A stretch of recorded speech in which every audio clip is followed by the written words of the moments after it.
آگے آیت نمبر 279 میں اللہ تعالیٰ فرماتا ہے فَإِن لَمْ تَفْعَلُوا، پس اگر تم ایسا نہ کرو، فَإِن پس اگر لم تفعلوا تم ایسا نہ کرو، فَأْذَنُوا بِحَرْبٍ مِّنَ اللَّهِ وَرَسُولِهِ،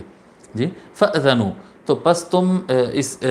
اس اعلان کو سن لو، یہ خبر کے لیے تیار رہو، خبردار ہو جاؤ، بحرب من اللہ ورسولہ، اللہ کے اور اس کے رسول کی طرف سے ایک جنگ کے لیے۔ جو آدمی سود کا کاروبار کرتا ہے، لوگ سے سود وصول کرتا ہے، غریب اور محتاج لوگوں کی ضرورت، قرض کون لیتا ہے جس کو ضرورت ہو، ضرورت مند افراد کو قرض دینا اور ان سے سود وصول کرتے کرتے ان کی جان نکال دینا، یہ اس طرح کا عمل کرنے والے افراد کے لیے اللہ تعالیٰ فرماتا ہے فَأْذَنُوا بِحَرْبٍ مِّنَ اللَّهِ وَرَسُولِهِ، اللہ اور اس کے رسول کے ساتھ کے طرف سے ایک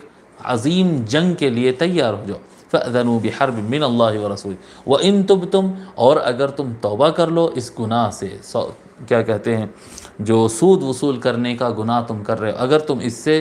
توبہ کر لو، فَلَكُمْ رُؤُوسُ أَمْوَالِكُمْ، فَلَكُمْ تو تمہارے لیے ہے، رؤوس اموالکم تمہارے مال کا جو کیپٹل ہوگا، جو اصل انویسٹمنٹ ہے یا اصل لون جو تم دیے تھے وہ تم کو واپس پورا مل جائے گا۔ تم نے